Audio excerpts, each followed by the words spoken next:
NBA. The slogan is where amazing happens. If we take a look at the major breakthroughs in the NBA, amazing truly has become reality. Can you imagine the game we love to watch and play today without the shot clock, a foul line, or a three-point line? How about playing with beach baskets and trying to score without dribbling? Every 4 years, we have the Olympics, where elite athletes from every country gather and compete in sports like basketball. In the modern day, athletes in sports are so diverse that sometimes we forget about the history of how the integration of minorities and their struggles have completely changed the way we play sports today.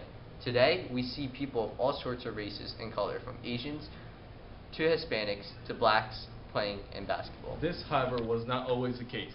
Basketball was first introduced in 1891 by James Naismith, after he wanted to create a sport that the kids could play at school without being outside in the cold winter. Basketball quickly grew popular in the school and started spreading out all throughout. Soon enough, the game of basketball became so popular that it later got introduced internationally by the Young Men's Christian Association, aka the YMCA, in 1893. Eventually, the National Basketball League became the first presidential basketball league. But by 1946, the National Basketball Association we know today was created after the National Basketball League merged with the Basketball Association of America. Keep in mind that up to this point, the game of basketball was played by mostly all white players, and other races were not just given any recognition. Now I want you to think for a second about what race you think was the first to break the all-white color line in the NBA. What races and skin tones are going through your head right now? Do you think Hispanics were the first to break the color line?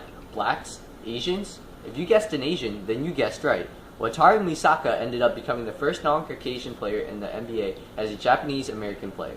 He was a 5'7" Asian point guard who wore just a size 7 shoe that, by the way, nobody fit except for him, and was able to shut down Ralph Beard, who was one of the best players at the time. By breaking the color line, many new doors were opened up, and the first African American to join the NBA started just 3 years later in 1950, starting off with Chuck Hooper, Nate Clifton, and Earl Lloyd. These first African Americans in the NBA rarely have problems with other players, and Earl Lloyd says he didn't have one problem with one player overtly. Surprisingly, they got treated with respect from their white teammates. The fans, however, didn't necessarily agree. The fans were the ones that would yell racial slurs or deny these players various things like housing or dining. This did not stop blacks from prospering in the NBA. Players like Wilt Chamberlain that played during the 1960s through the 70s, and Shaquille O'Neal that played during the 1990s through 2000s were a direct result of multiple rule changes in the game of basketball. In fact, the NBA made new rules about widening court, inbounding, shooting free throws, goaltending, and even needing to change the material of the backboard and hoop. To name a few things that Wilt used to do, he used to be so big and tall, at 7 feet tall, that he would get to the hoop so easily within just a few strides, and he would also tell his teammates to inbound the ball over the backboard so he could just jam it inside the hoop for easy points. Shaq, on the other hand, broke the goal so badly that not only did he shatter the glass backboard, but he even broke the support with it. If you know a little about these players, you would know that the free throw percentages were terrible. In fact, Wilt used to throw the ball purposely off the backboard to catch it and dunk it, instead of just taking the free throw shot. Let's just say it got banned soon after that. With that being said, basketball was not the only sport with a major breakthrough in the 1900s. Up until 1947, baseball was also a sport played almost completely by whites. In baseball, a color line was drawn between whites and everyone else, and this happened as a result of racial discrimination at the time. Therefore, countless minor leagues were made for the color. But it wasn't until 1947 that it all changed. Jackie Robinson became the most significant player at the time as a result of breaking the color line between blacks and whites in Major League Baseball. This was carried out after the Brooklyn Dodgers decided to sign and play Robinson, making it the first time a black was able to play Major League Baseball in a long time. He managed to carry his team all the way to the World Series, and it won him multiple awards like Rookie of the Year and Most Valuable Player.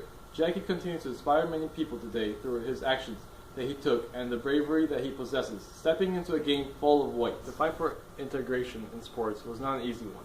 All of these players I mentioned at one point or another had to experience difficulties. In Jackie Robinson's case, many white players refused to play with him or even against him.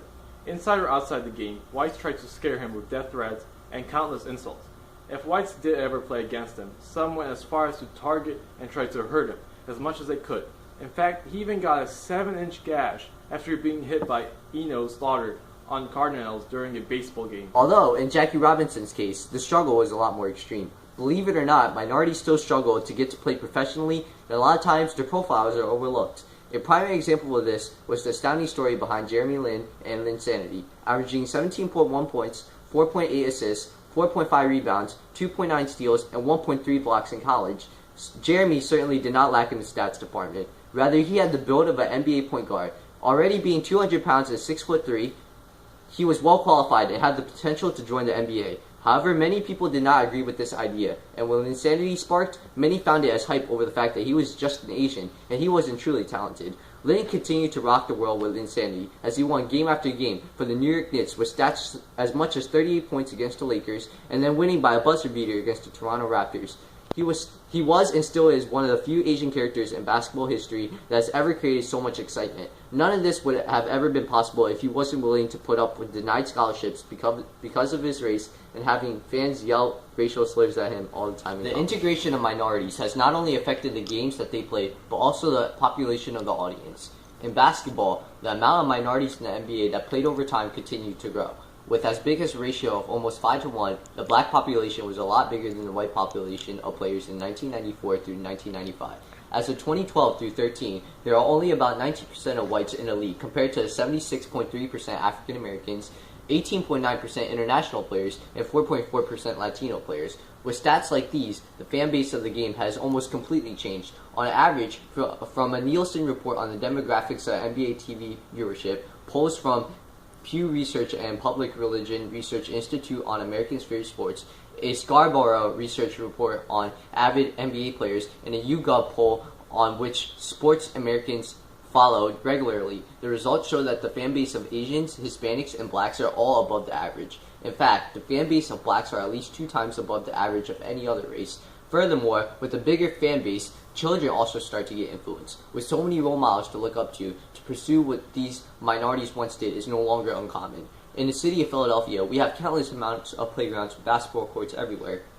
With easy access to basketball equipment, plenty of role models to aspire to, and an easy way to express yourself while getting an opportunity at being successful, basketball definitely plays a big role on the generation of youth today. New people, new conflicts, new solutions, new achievements, and new legacies. With the first players that ever broke the racial color line like Wataru Misaka, Jackie Robinson, and players like Jeremy Lin today, minorities in sports continue to amaze us in what they do. Whether it is in basketball, baseball, or any other sport for the matter, minorities will continue to change the way we look at sports and how we view them.